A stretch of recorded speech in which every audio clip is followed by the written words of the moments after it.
이제 나의 첫 대북 교육이 이렇게 마무리되는구나. 다음부터 실수하지 말아야지.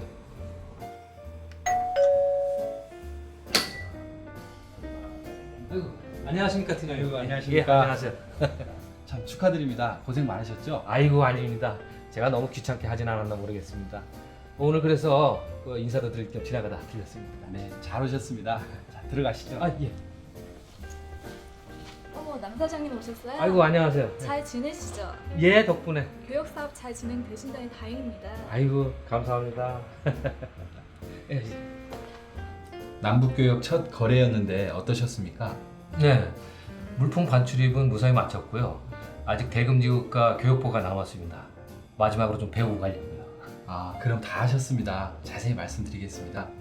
어쨌든 앞으로 남북교육 연간 100억 달러 시대를 위해서 열심히 앞장서 주십시오. 아이고, 그럼요. 감사합니다. 감사합니다. 네, 오늘은 교역이 이루어진 후 마지막으로 하게 되는 대금 지급과 교역 보고에 대해 알아보겠습니다.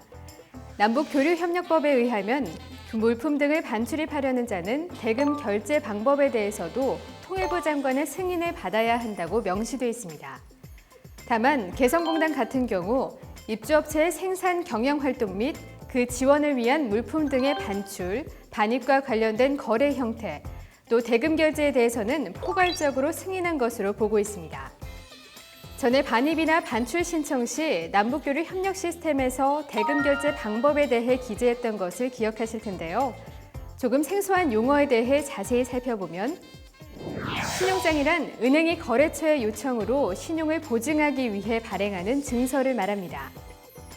추심어음은 발행 목적이 채권을 추심하는 것에 있는 어음으로 일반적으로 채권자가 채무자를 지급인으로 지정하고 자신이나 자신의 채권자인 제3자를 수취인으로 환어음을 발행해 은행에 그 추심을 위탁하는 방식입니다. 또 송금한이란 멀리 떨어져 있는 사람에게 돈을 붙이려는 사람이 돈 대신에 은행에서 작성한 송금어음을 돈을 받을 사람에게 보내 그곳에 은행에서 돈을 찾게 하는 방법을 말합니다. 청산결제는 양국 간의 개별 교역에 대해 거래 시마다 결제하지 않고 양국의 지정 은행에 설치된 청산 계정에 수출과 수입을 적어놨다가 6개월이나 1년마다 대차 잔액만을 결제하는 방식입니다. 다른 용어들은 설명 안 드려도 잘 아시겠죠? 이 중에서 가장 많이 하는 방식이 송금환, 즉 계좌이체나 현금 지급일 텐데요. 이때 또 유념하실 것이 한 가지 있습니다. 남북교류협력법은 대금 결제에 있어 외국환 거래법을 준용하고 있는데요.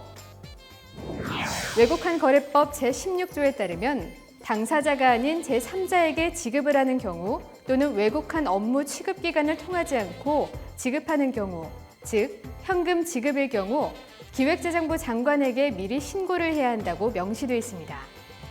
그에 관한 실제 업무는 한국은행에서 하고 있습니다. 따라서 북한 측 은행에 직접 송금하지 않고 중국 등을 통해 제3자 지급을 하는 교역 업체들은 한국은행에 내방하셔서 미리 제3자 지급 신고를 하셔야 합니다. 자세한 안내는 한국은행 홈페이지에도 설명이 되어 있습니다.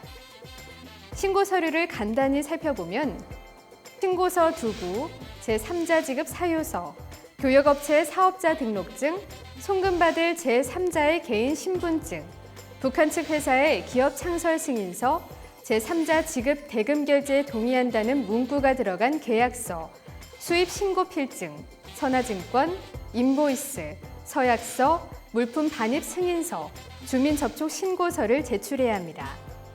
신고서와 서약서는 한국은행 홈페이지에서 양식을 다운받으셔서 작성하시고요.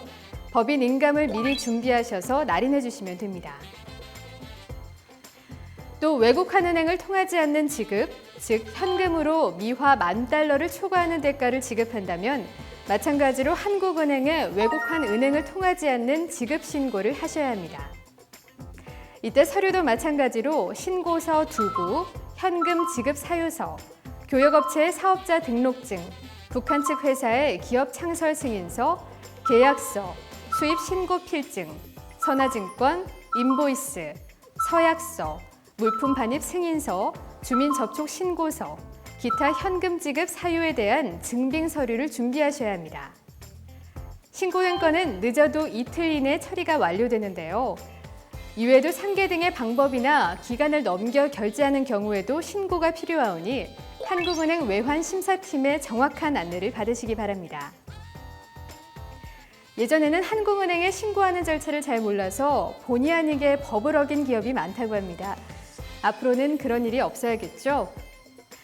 자, 이제 마지막으로 모든 교역이 이루어진 후 교역 결과 보고를 하는 방법을 알아보겠습니다. 앞서 여러 신청들을 해보신 분이라면 교역 보고는 상당히 쉽게 진행하실 수 있을 텐데요. 일반적으로 통관 완료 및 대금 결제 후 5일 이내에 남북교류 협력 시스템, 교역 물품 반출입, 보고에 접속해 보고서를 작성하고 다음 첨부 문서들을 제출하시면 됩니다.